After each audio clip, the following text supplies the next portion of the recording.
دم اور تعویذ پاک منہ اور پاک ہاتھوں کے شان کے لائے گی۔ انور شاہ صاحب کے پاس ایک بچی آئی تعویذ مانگنے کے لیے۔ شاہ صاحب بڑے پریشان ہوئے، تو میں نے کبھی لکھا نہیں، طالب علم نے کہا کچھ لکھ لے۔ شاہ صاحب نے کہا ایسے کیسے غلط لکھوں گا؟ کچھ دیر سوچنے کے بعد لکھا،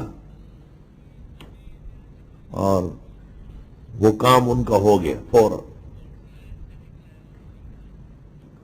طالب علم بھی عجیب ہوتے، ایک طالب علم اس کے پیچھے گیا اور ان کو کچھ دے کر کے ان سے وہ نقش لے لیا کہ ہمارے استاذ کا لکھا ہوا ہے، مجھے دے دے، کیونکہ شاہ صاحب تو امام تھے، لوگ پہچانتے تھے۔ تو خط میں بسم اللہ الرحمن الرحیم، بسم اللہ الذی لا یضر مع اسمہ شیء فی الارض ولا فی السماء والسمیع العلیم، وَإِن يَمْسَسْكَ اللَّهُ بِضُرٍّ فَلَا كَاشِفَ لَهُ إِلَّا هُوَ وَإِن يَمْسَسْكَ بِخَيْرٍ فَهُوَ عَلَى كُلِّ شَيْءٍ قَدِيرٌ۔ یہ لکھا ہوا ہے، مؤثر تعویذ ہے، بہترین۔ اور حضرت اقدس شاہ صاحب کے روح مبارک کو تھوڑی دیر کے لیے سورۃ فاتحہ اور اخلاص پڑھ کر بخش دے، جس بزرگ کا عمل ہو ان کی روح کو پرفتوح کر لے، اور پھر نقش بنائے انشاءاللہ تریاق ہو، فولاد کی طرح ٹک پک